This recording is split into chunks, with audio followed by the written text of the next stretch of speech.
बिस्मिल्लाहिर्रहमानिर्रहीम।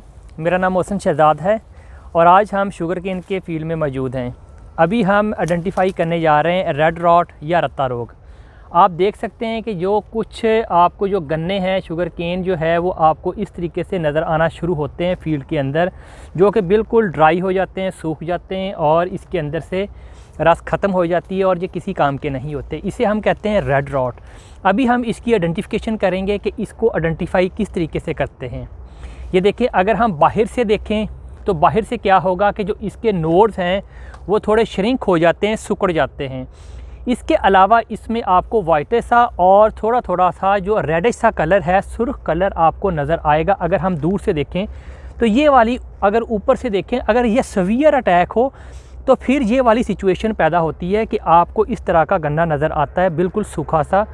और अगर हम इसको दरमियान से काट लें तो दरमियान से अगर हम काटें तो ये देखें, ये बाहर से वही सूरत हाल है, दरमियान से जब हमने काटा तो ये अंदर से ये सूरत हाल है कि ये रेडिश से कलर आपको धारियाँ इसकी नज़र आ रही हैं और ये सफ़ेद फैसा आपको इसमें फफूंदी नज़र आ रही है।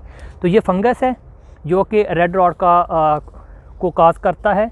आप देख सकते हैं कि अगर बाहर से ये इस तरीके से है और अंदर से ये बिल्कुल ऐसे है। और ये वाली जो आइडेंटिफिकेशन है ये बाज़ कात मिसलीड कर देती है जो आपका बोरर होता है उसके साथ, क्योंकि बोरर को भी जब अटैक करेगा तो उसके अंदर भी रेडिश सा पैदा हो जाएगा।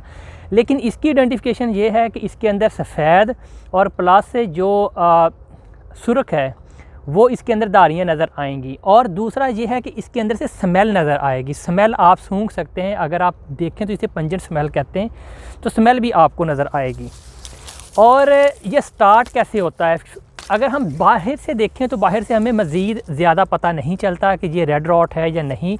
तो इसकी आइडेंटिफिकेशन ये है कि ये जो उसका ऊपर वाला हिस्सा होता है तो उसके कुछ जो पत्ते होते हैं वो ड्राई होना शुरू हो जाते हैं, थोड़े से पेल येलो होना शुरू हो जाते हैं, पीले पीले से होना शुरू हो जाते हैं और सूखना शुरू हो जाते हैं। सूखते सूखते ये ड्रॉप होना शुरू हो जाते हैं, ऐसे करके ये नीचे की तरफ ड्रॉप हो जाएंगे।